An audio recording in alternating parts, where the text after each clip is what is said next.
este nuevo curso y tenemos la suerte de comenzar un tema que realmente a todos nos tiene que preocupar, la encíclica Laudato Si del Papa Francisco, y tenemos la suerte de tener entre nosotros pues al catedrático don Eduardo Moyano Estrada, y que como ustedes saben es doctor ingeniero agrónomo de la Universidad de Córdoba, aquí en el año 1978 y 1982. Licenciado después en Sociología por la Universidad Complutense de Madrid en 1983. Él es profesor investigador catedrático del Consejo Superior de Investigaciones Científicas, el CSIC, en el área de las ciencias sociales, formando plantilla científica como IESE, SCIE en Córdoba, y del que fue director entre el año 2009 a 2013. Sus trabajos de investigación principalmente versan sobre acción colectiva y articulación de intereses en el sector agroalimentario y gobernanza y desarrollo de las áreas rurales. Esa es la especialidad precisamente del doctor. Ha dirigido muchas tesis doctorales. Realmente se ve uno pequeñito cuando dice que ha dirigido tesis doctorales en España, en Francia, en Turquía, en Marruecos, en Latinoamérica, por ejemplo, Brasil, México, Argentina, y ha publicado, como ustedes pueden imaginar, pues más de un centenar de trabajos de naturaleza científico-académica y de divulgación. En 1997 recibió el premio Arcoiris por su trabajo sobre las federaciones cooperativas en la Unión Europea, y en el año 2001 el gobierno de la República Francesa lo condecoró con la Orden del Mérito Agrícola por el conjunto de sus trabajos sobre la organización profesional agraria. Desde 2005 es miembro correspondiente de la Academia Francesa de Agricultura, y entre el año 2002 y 2009 fue director de la Revista Internacional de Sociología. En 2018 ha recibido el premio de la Fundación de Estudios Rurales por su contribución al estudio de la sociedad rural. Tenemos la gran suerte de poderlo oír en esta tarde y le agradecemos sinceramente pues, el esfuerzo que tiene que hacer por compartir con nosotros tantas cosas que estamos siguiendo de conocer y que realmente están algo inspiradas en el Papa Francisco, en la encíclica Laudato Si. Muchas gracias, Rafael. Sí, ahora. Muchas gracias, Rafael. Y bueno, para mí no hay ningún esfuerzo estar aquí, sino un placer, sobre todo porque veo también caras conocidas, amigos y paisanos de Puente Genil, aquí veo algunos, y por eso para mí siempre es un placer colaborar con el Centro Cultural San Hipólito, que sea un referente en las actividades culturales de la ciudad de Córdoba. Me une no solamente con el centro, sino también con la Compañía de Jesús y particularmente con la Loyola, pues relaciones estrechas desde hace mucho tiempo, y para mí es un placer estar aquí, que no es la primera vez, ya estuve hace unos años, y que precisamente esa primera vez que vine al Centro Cultural San Hipólito hace unos años es lo que me permitió acceder al conocimiento de la encíclica Laudato Si, que hasta ese momento la verdad que no la había leído y había oído hablar de ella, pero no la había leído. Y fue hace 3 años en este mismo sitio, en una mesa redonda sobre inmigración, en la cual me acompañó Chema Castel de la Fundación Arrupe de Sevilla, y él fue el que me puso en contacto con la conferencia episcopal que por aquellos días celebraba una serie de jornadas de difusión de la Laudato Si en toda España.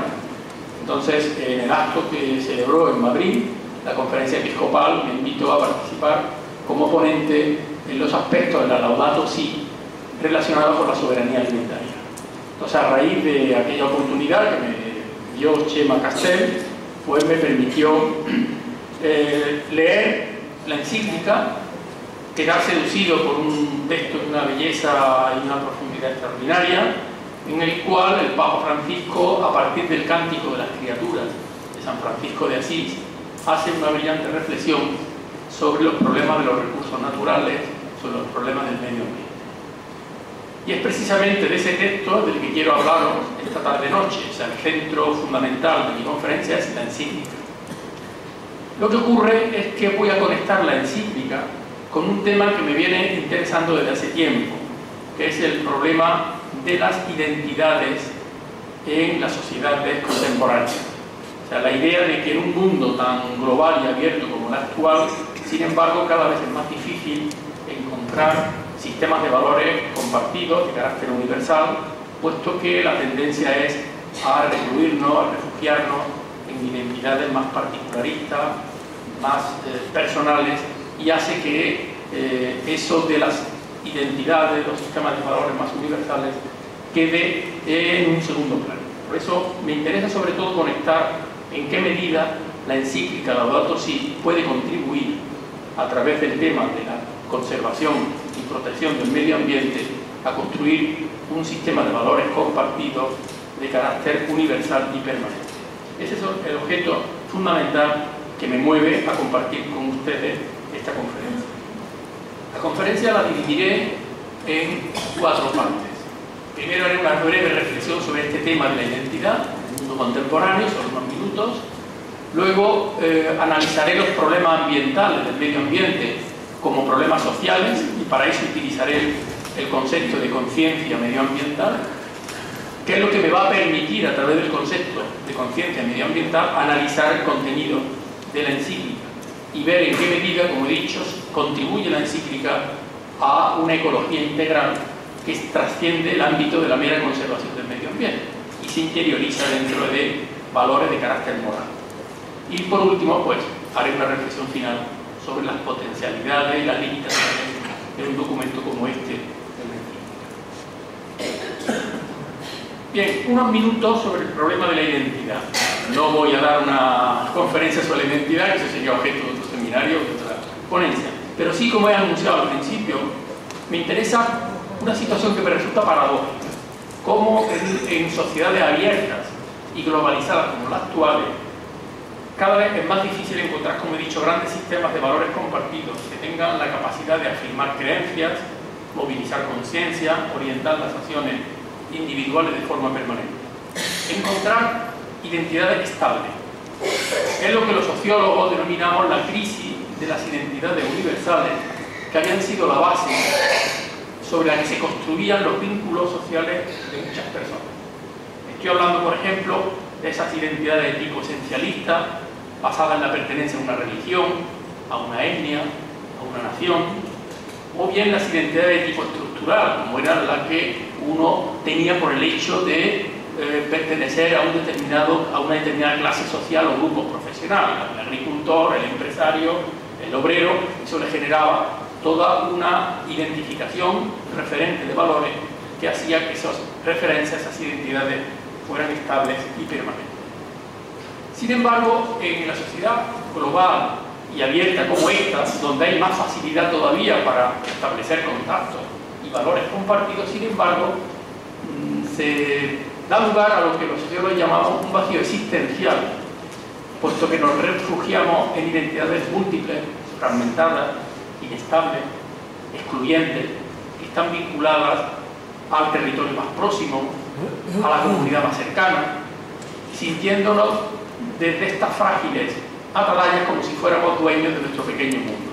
Ese es un poco el contexto que a mí me interesa trasladaros para ver en qué medida la encíclica contribuye a todo lo contrario, a la construcción de valores de carácter universal. Por eso, en ese contexto, entiendo que el medio ambiente, la protección y conservación de los recursos naturales, constituye hoy una fuerza motriz de gran intensidad, capaz de agregar sentimientos, actitudes actitudes, acciones, más allá de otro tipo de identidades, culturales, religiosas, étnicas, que cada ciudadano pueda tener.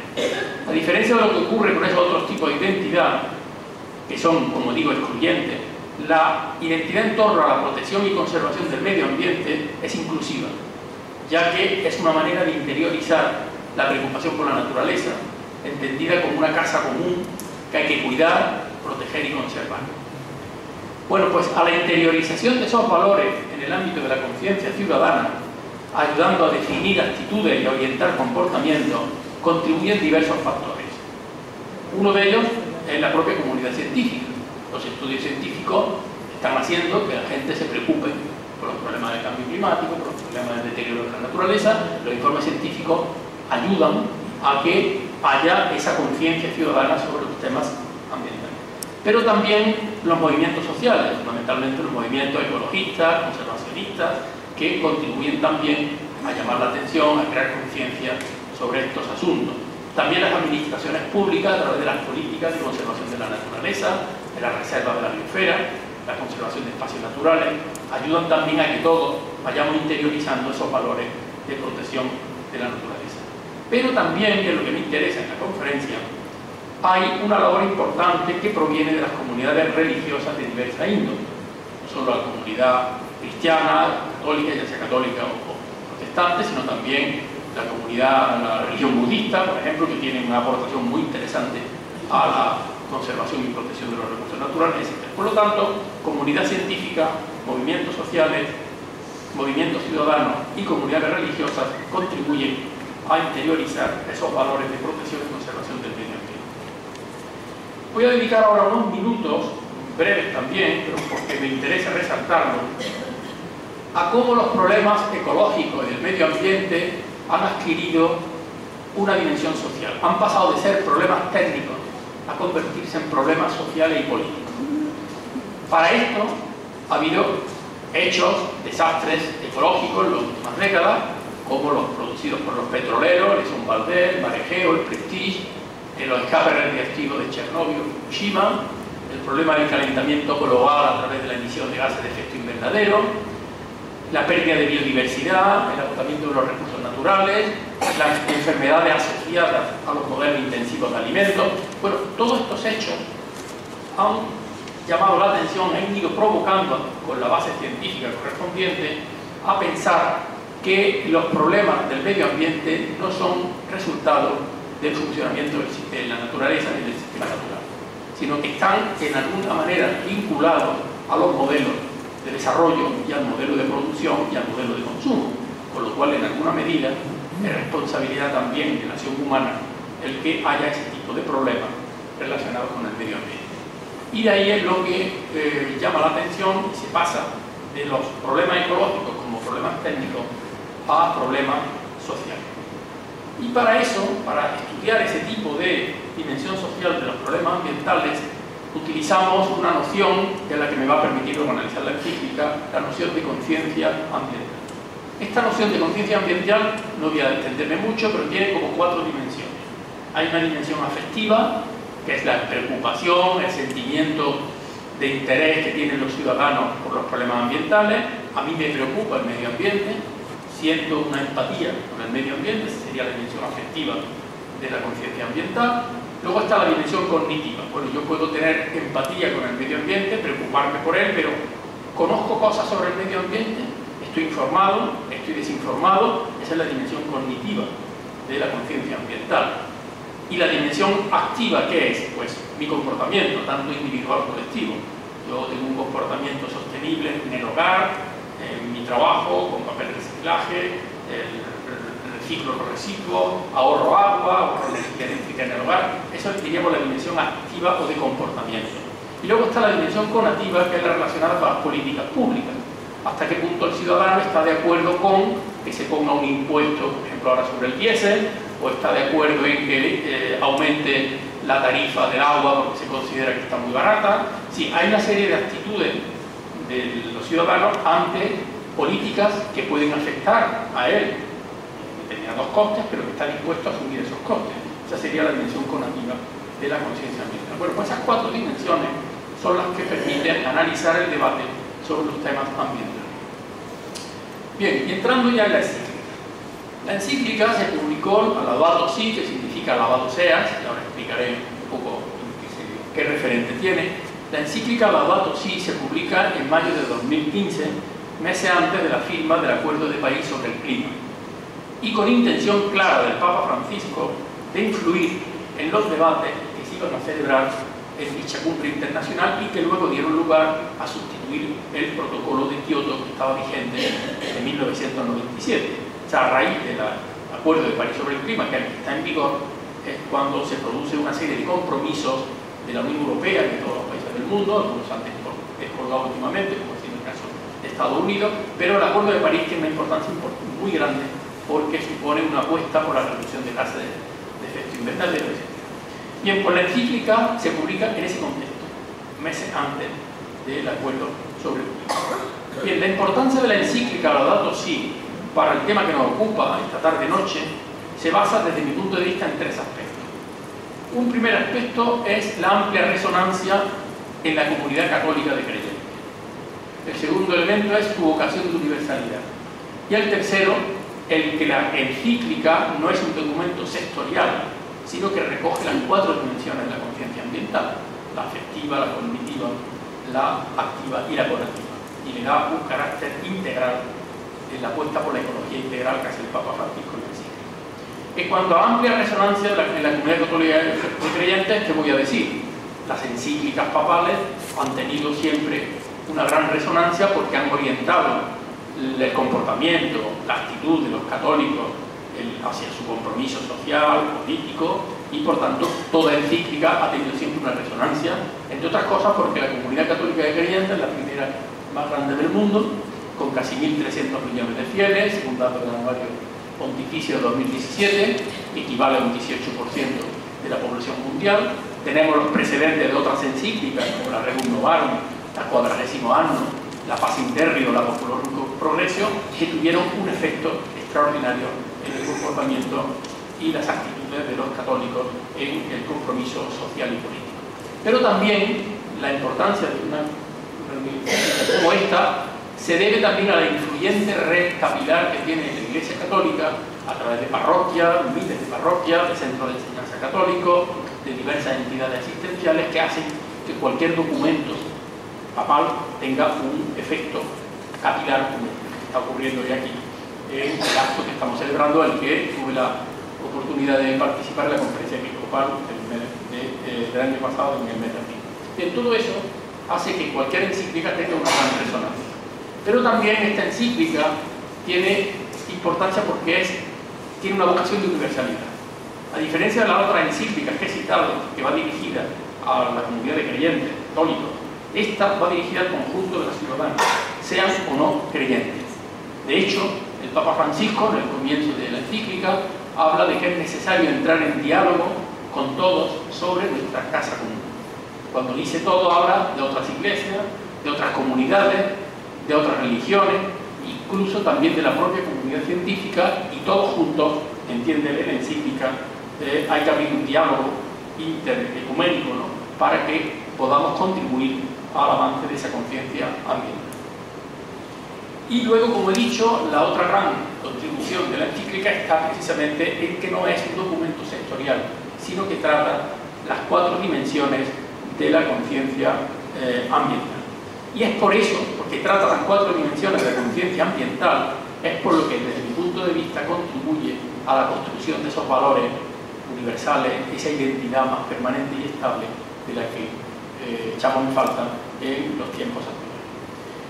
Bien, voy a analizar ahora el contenido de la encíclica, organizándola a través de las cuatro dimensiones de la conciencia ambiental que dije. Por ejemplo, si nos referimos a la dimensión afectiva de la conciencia ambiental, que es relacionada con la preocupación, con el interés, con los temas ambientales, es evidente que la encíclica tiene una inspiración franciscana. De hecho, el título es Alabado seas, Laudato Si es Alabado seas, que es la frase con la que se inicia el bello cántico de las criaturas de San Francisco de Asís. En ella, en la encíclica, el Papa Francisco señala cómo el santo de Asís, en su hermoso cántico, dice actualmente el Papa, nos habla de nuestra hermana, nuestra madre tierra, que nos sustenta y gobierna y produce diversos frutos con coloridas flores y hierbas. A partir de ahora voy a ir poniendo frases textuales sacadas de la encíclica para que puedan ustedes ir siguiendo mi exposición con más facilidad. Pero dicho esto, inmediatamente dentro de esa dimensión afectiva y de preocupación, la encíclica nos lanza un primer aviso de alerta al señalar que la hermana Tierra clama por el daño que le provocamos a causa del uso irresponsable y del abuso de los bienes que Dios ha puesto en ella, dice textualmente. Añade que hemos crecido pensando que éramos sus propietarios y dominadores, autorizados a expoliar, y que hemos olvidado que nosotros mismos somos tierra y que nuestro cuerpo está constituido por los elementos del planeta. Su aire es el que nos da el alimento y su agua la que nos vivifica y restaura. Es esa apelación a que nos sintamos parte de la naturaleza, entendida como nuestra casa común, y a que sintamos como nuestros los problemas que afectan al medio ambiente, el mejor ejemplo de cómo la encíclica contribuye a la dimensión afectiva de la conciencia ambiental, generando una relación de empatía con los recursos naturales y orientando las conductas de los ciudadanos hacia un uso racional y sostenible.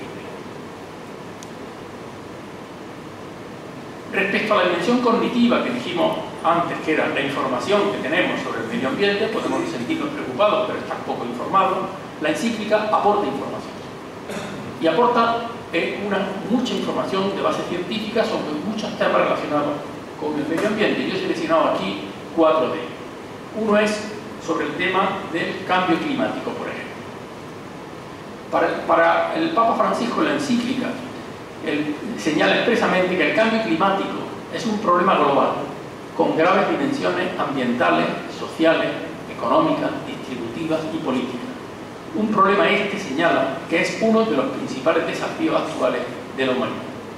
Reconoce que el clima es un bien común, de todos y para todos, pero no se olvida de señalar que el impacto más grave de su alteración recae en los más pobres, añadiendo en clara denuncia que muchos de los que tienen más recursos y poder económico o político parecen concentrarse sobre todo en enmascarar los problemas del cambio climático o en ocultar los síntomas. Frase fuerte de denuncia. Y añade que es un imperativo moral. Añade que la falta de reacción ante estos dramas es un signo de la pérdida del sentido de la responsabilidad de nuestros semejantes, sobre el cual se funda toda sociedad civil.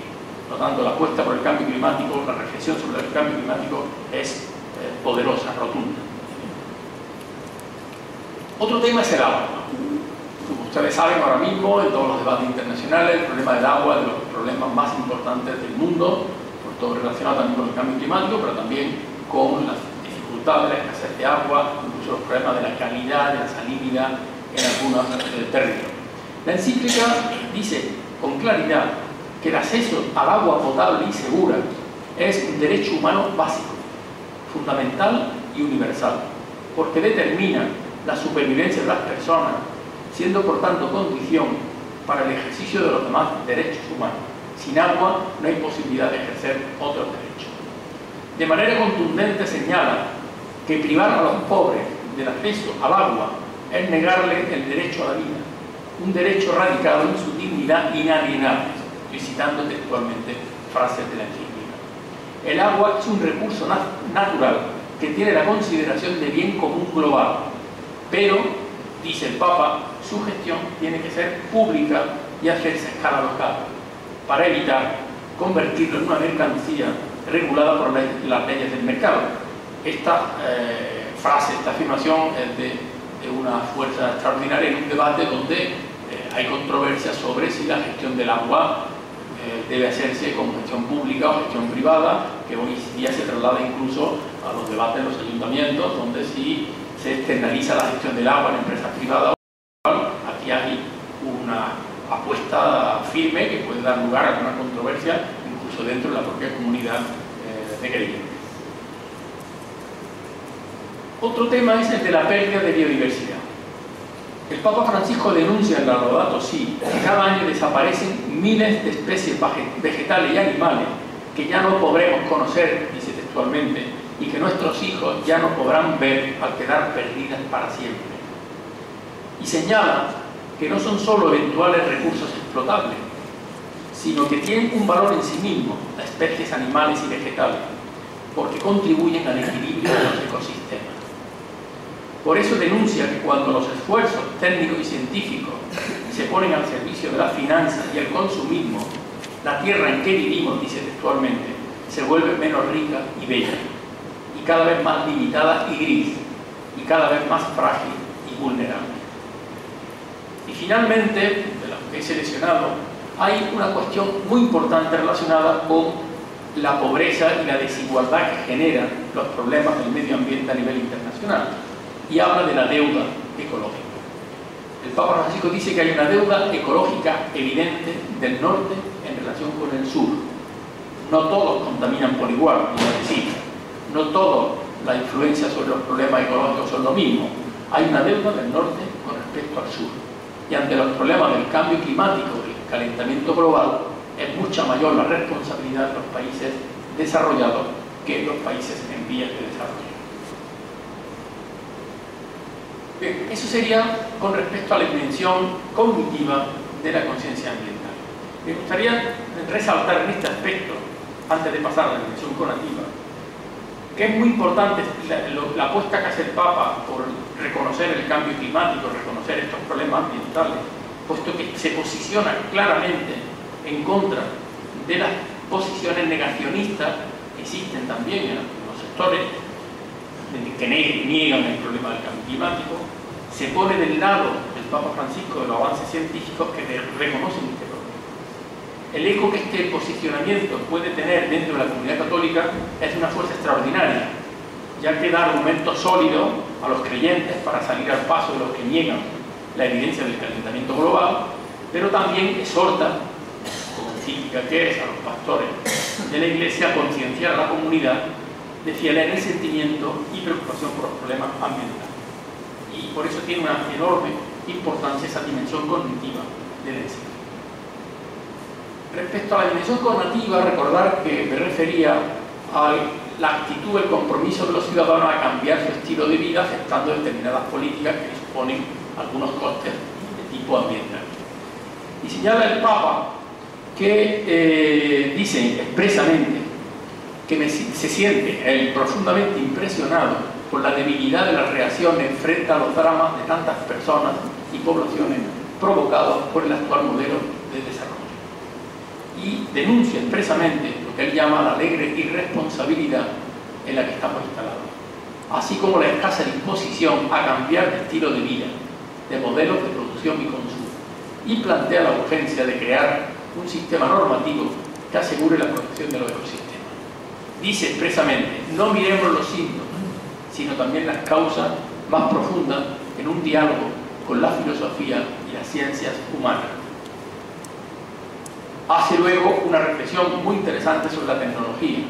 Dice, la tecnología contribuye a la mejora de las condiciones de vida, pero reconoce también el Papa que da a quienes tienen el conocimiento tecnológico y científico, y sobre todo el poder económico de utilizarlo, un dominio impresionante sobre el conjunto de la humanidad y del planeta entero. En este sentido, habla de que en la época moderna hay un exceso de antropocentrismo, en la medida en que el ser humano ya no reconoce su posición justa respecto al mundo y asume una postura autorreferencial como si todo fuera posible resolverlo a través de la tecnología o a través de la ciencia. Y lanza una carga de profundidad sobre el modelo de consumo. Dice, de ahí se deriva una lógica de usar y tirar, que justifica todo tipo de descarte, sea este humano o ambiental, que trata al otro y a la naturaleza como un simple objeto y que conduce a una infinidad de formas de dominio. Y de ahí saca una reflexión interesante porque señala, esta lógica del descarte deriva a problemas tales como la explotación infantil, el abandono de los ancianos, el reducir a otro a la esclavitud, el sobrevalorar las capacidades del mercado para autorregularse, el practicar la trata de seres humanos, etcétera, etcétera. Hay ahí una parte de la encíclica muy larga, muy interesante sobre este asunto. Por eso señala el Papa que en cualquier planteamiento sobre una ecología integral que no excluya al ser humano, es indispensable además incorporar el valor trabajo. Este tema es muy importante en el debate actual sobre el desempleo, el paro, la robotización, todos los problemas que se generan en torno a si vamos a ser capaces de crear suficiente empleo en un mundo cada vez más robotizado. Y señala claramente que es indispensable incorporar el valor del trabajo, ya que dejar de invertir en las personas para obtener un mayor rédito es un mal negocio para la sociedad. En definitiva, él en esta dimensión cognitiva señala: el análisis de los problemas ambientales es inseparable del análisis de los contextos humanos, familiares, laborales. No hay dos crisis separadas como a veces se pretende en los debates. No hay una crisis del medio ambiente por un lado y una crisis social o económica por otra, sino que ambas cosas están relacionadas porque está vinculado al modelo de consumo y a nuestro modelo de desarrollo económico. Y por último, habla del comportamiento, de la dimensión activa, de lo que podemos hacer en nuestro comportamiento diario. Todo lo demás parece que son pues, grandes declaraciones, grandes reflexiones, pero bueno, en la práctica cada uno, ¿qué es lo que puede hacer? Y dice el Papa en la encíclica que la ecología integral debe tener efecto en la vida cotidiana y en los hábitos de comportamiento de los ciudadanos. Dice que los análisis no bastan las grandes palabras, sino que requiere propuestas, primero de diálogo y acción, que involucren a cada uno de nosotros, pero también a la política internacional, para salir de esta espiral de autodestrucción. Y dice que la ecología integral de la que él habla en la encíclica está hecha de simples gestos cotidianos, donde rompemos la lógica del aprovechamiento del egoísmo y apuesta por el ahorro de agua, el ahorro de energía, el tema del reciclaje de residuos en los hogares, todo lo que está vinculado a nuestro ámbito cotidiano y también a todo lo relacionado con el comportamiento colectivo. Participar en movimientos sociales, participar en movimientos ciudadanos en pro de la defensa y conservación del medio ambiente, etc. En resumen, termina él diciendo: otro estilo de vida es posible. La sobriedad que se vive con libertad y conciencia es una sobriedad liberadora. Y aboga también por lo que ahora se denomina la economía circular, que es esa antítesis de la economía del descarte y del despilfarro que hablamos antes y que ha dominado nuestra vida en el último siglo, y que el Papa apuesta por una sintonía también con los movimientos de slow, de menor consumo, o al menos de un consumo más racional y sostenible que se está extendiendo cada vez más en los grupos sociales, fundamentalmente entre las generaciones más jóvenes.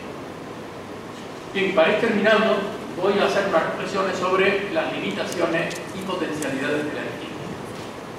Hombre, es evidente que un documento como este, que es un documento que tiene una base moral, pues cabe siempre preguntarse, bueno, ¿esto para qué sirve?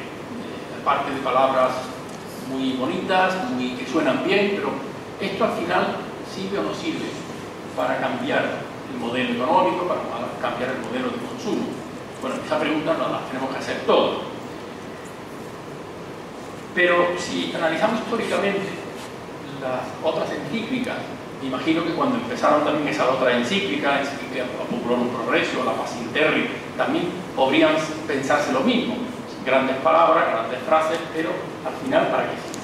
Si se mira desde una perspectiva histórica, se ve que, por ejemplo, la Pacem Terris fue una encíclica que contribuyó a que los cristianos, los católicos en particular, apostaran por los sistemas democráticos. La Populorum Progressio sirvió para que los católicos se preocuparan por los problemas del subdesarrollo, de los problemas del tercer mundo, o la Rerum Novarum, del 20º año, sirvió para que los católicos tuvieran un compromiso social y político a través de los sindicatos católicos, a través de las asociaciones como Acción Católica, etc. En fin, que si se ve desde una perspectiva histórica, lo que pueda parecer palabras grandilocuentes que se la pueden llevar el viento, con el tiempo pueden ir asentando pequeños granitos para ir cambiando el modelo de desarrollo, en este caso concreto a través de la encíclica Laudato Si.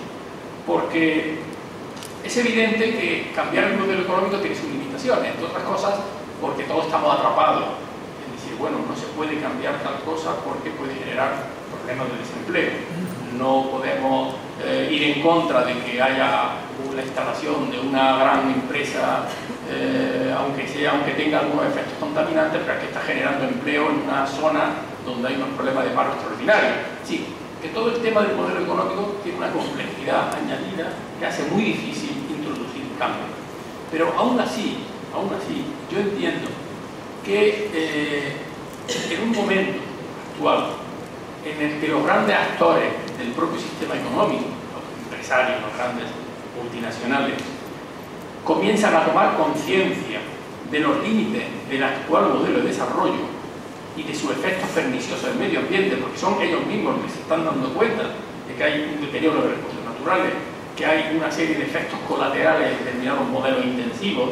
Esos mismos actores económicos son más receptivos, más sensibles en este momento que antes a introducir algunos cambios, algunas ideas que permitan orientar los modelos de desarrollo actuales hacia una mayor sostenibilidad. Y en este caso, encíclicas como esta contribuyen en la medida en que muchos de estos líderes, dirigentes, actores económicos, empresariales, no son creyentes, son católicos, son cristianos, y se tienen que guiar también por unos principios morales, mayor o menor dificultad en el día a día, pero bueno, ellos no pueden hacer oídos sordos si son coherentes con su propia fe de las exhortaciones de las que habla el Papa Francisco en su encíclica, y más en un momento como este donde se están empezando a dar cuenta de que todas estas cosas no son un brindis al sol ni son unos principios de carácter moral que parece que no tienen que ver con el mundo actual, sino que tienen que ver muy directamente con el mundo actual. Y en este caso creo que ahí tiene un potencial la encíclica interesante. Pero además tiene otro potencial, porque hoy día hay una amplia red muy activa de entidades de la Iglesia, parroquias, centros culturales como este, donde se pueden hacer pequeñas cosas en relación con el tema del medio ambiente y la sostenibilidad. Recuerdo en la Conferencia Episcopal de Madrid, en la que participé, hubo un profesor de la Escuela Politécnica de Madrid, ingeniero de ingeniería de la energía, que tenía un proyecto interesantísimo de paneles solares para las parroquias. Entonces, este proyecto decía, si todas las parroquias de la Iglesia Católica se dedicaran a poner paneles solares para el consumo eléctrico, pues no se puede usted imaginar el impacto que eso tendría desde el punto de vista energético con la cantidad de millares de parroquias que hay. Bueno, si dice parroquias, dice centros educativos, centros, sí. Son pequeños gestos que pueden contribuir a que este tipo de documentos, de exhortaciones, tengan un efecto real. Pero también me parece importante señalar que en un mundo como el actual, donde las redes sociales, la participación ciudadana, la influencia que se tiene a nivel público por parte del movimiento de jóvenes, cualquier documento como este tiene un efecto multiplicador extraordinario. No se queda solo en un papel escrito que se publica en un diario oficial, sino que al final se distribuye. Por ejemplo, esta conferencia, cuando termine, pues la voy a colgar en Facebook y se va a distribuir, o la voy a poner en Twitter y mañana se está leyendo en Brasil o en Argentina, algunos de los doctorandos míos que están por ahí y que la van a leer, la van a distribuir, la van a multiplicar por 100, por 200, por 1000. Con lo cual, el efecto multiplicador que tiene hoy día un documento como este es extraordinario. Pues bien, por ir resumiendo y terminando, este documento es un documento que puede contribuir, retomo la idea inicial, a un diálogo sincero en el conjunto de la ciudadanía en pro de la necesidad de tratar la naturaleza como una casa común que hay que cuidar, que hay que conservar.